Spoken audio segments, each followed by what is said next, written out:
नारी शक्ती बहुउद्देशीय सामाजिक संस्था संस्थापक अध्यक्ष गणेश तुकाराम दानाने यांच्या वाढदिवसानिमित्त नरसापूर तालुका भोर जिल्हा पुणे येथे नारी शक्ती ग्रुपची आणखीन एक शाखा चालू झाली। यावेळी उद्घाटन करताना संस्थापक अध्यक्ष गणेश दानाने, पश्चिम महाराष्ट्र उपाध्यक्ष रेखाताई काकडे, ज्येष्ठ पत्रकार अमीर शेख, पुणे जिल्हा उपाध्यक्ष आशा रोकडे, प्रवीण रोकडे, पत्रकार सोमनाथ खंडागळे, छाया अन्सारी, अनेक कार्यकर्ते पदाधिकारी उपस्थित होते। Happy birthday to you. Happy birthday to you.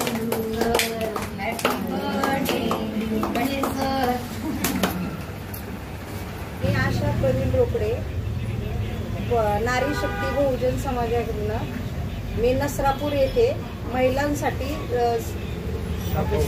शाखा ओपन केलेली आहे। तर महिलांसाठी मी लढणार आहे। वाढदिवसानिमित्त काय उपक्रम राबवलेत आपण याविषयी थोडक्यात आम्हाला सांगा।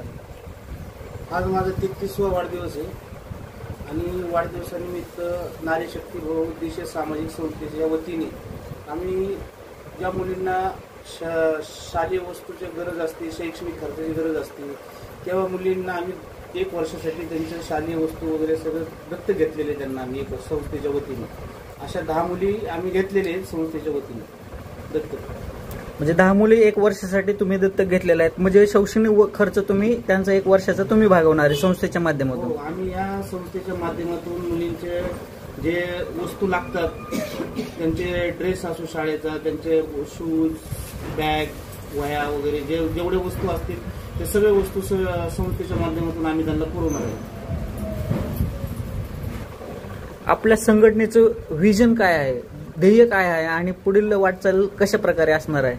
आता हे दत्तक घेण्याचं कारण असं आहे की जे आणि आता तर सुरुवात आहे आमची, अनेक अशा मुली आहेत ज्यांना शिकायचे असते पण पुढे 10वी 9वी झाली, 8वी झाली, 7वी झाली की ते मुली शिक्षण होत नाही, त्यांच्या गरजा शिक्षणाला ज्या वस्तू लागतात ते मिळत नाहीत। सरकारकडे भरपूर योजना आहेत पण ते तिथपर्यंत त्यांना पुरल्या जात नाहीत, तिथपर्यंत पोचल्या जात नाहीत त्यांना। म्हणून आम्ही संस्थेच्या माध्यमातून ह्या हळूहळू हा उपक्रम चालू केलेला आहे।